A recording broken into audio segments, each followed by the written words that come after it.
Okay guys, ngayon naman pag-uusapan natin kung ano ang pinagkakaiba sa pagiging SSS voluntary member versus sa pagiging self-employed member.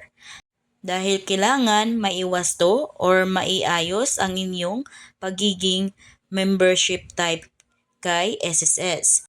So bago yan, kung kayo ay bago sa aking vlog, please consider to subscribe para updated kayo lagi sa mga informative na mga videos ko. So, ang pinagkaiba sa pagiging voluntary member versus sa pagiging self-employed is ang voluntary member is walang employees compensation or EC benefit. Samantalang ang self-employed member is may employees compensation. As you can see sa screen, ito yung mga pwedeng makuha ng isang pagiging self-employed member.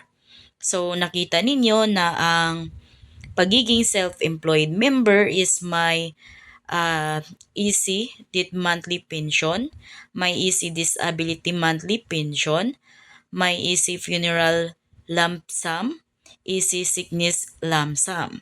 At ang requirements lamang nito, dapat may isang contribution o higit pa.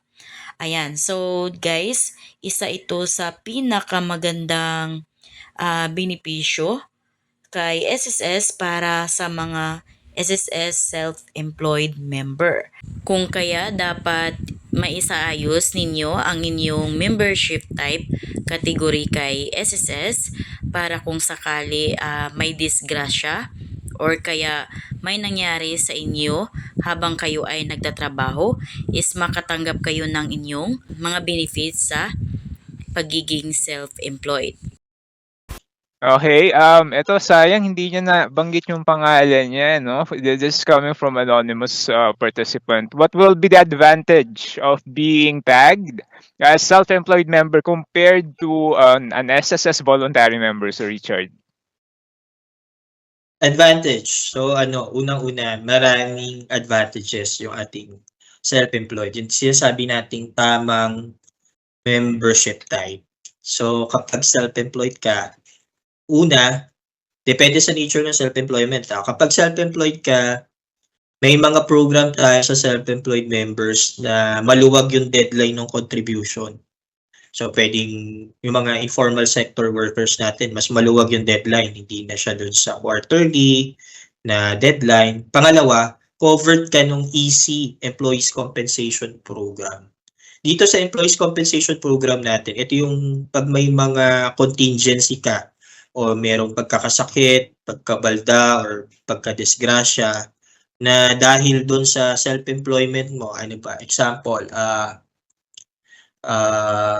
self-employed na, let's say, common ngayon yung napapanood ko sa social media, ano siya vlogger, motovlogger.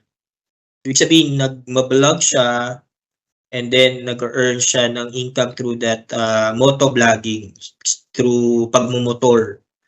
Na-upload niya sa social media accounts and then kumikita siya through that vlogging. So let's say for example, itong ating motovlogger na disgrasya siya during the vlogging. Kasi motor, very high risk yan. So, na-disgrasya, kailangang maoperahan or kung sakali man, nagkasakit because of that, no? So, pwede siyang mag-claim ng EC benefit. Bukod pa dun sa SS benefit na matatanggap niya. Dahil work-connected yun, in-enroll niya sa SSS na isa akong motovlogger. Ito yung source of income ko. Nakapag-rehistro siya, nagbayad. Nagtuloy-tuloy naman ang pagbabayad. And then here comes the accident. Pwede siya mag-claim sa SSS. Pwede siya mag-claim sa EC. Dahil work-connected yung naging source ng kanyang accident. No? So, it's very important na tama yung ating pagkilala ng membership type. From being self-employed or from being a voluntary member. So, kung meron tayong source of income na pwede nating sabihin self-employed tayo dahil independent pursuit yan nung ating source of income. Marami na kasing gig ngayon na pwede nating gawin di ba? So, pwedeng online, freelancing, pwedeng nasa informal economy ka. na gumagawa ka ng hustle mo, no? So, lahat yan, kung i-adapt natin, pwede ka maging self-employed member. Instead of, kung voluntary member, wala po kasi siyang easy benefit. And then sa deadline, tulad na mention ko, naka-fix po siya doon sa quarter of the month. Let's say for the first quarter, ang deadline ng April 30. So yun. So yung dalawang yun, it's very important na ma-emphasize natin yung bakit kailangan tama yung pagre-rehistro ng ating member as self-employed.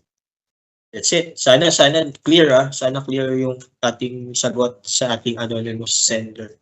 Ayun, thank you Sir Richard sa pagsagot. Hopefully nasagot yung or naliwanagan lalo yung ating anonymous member.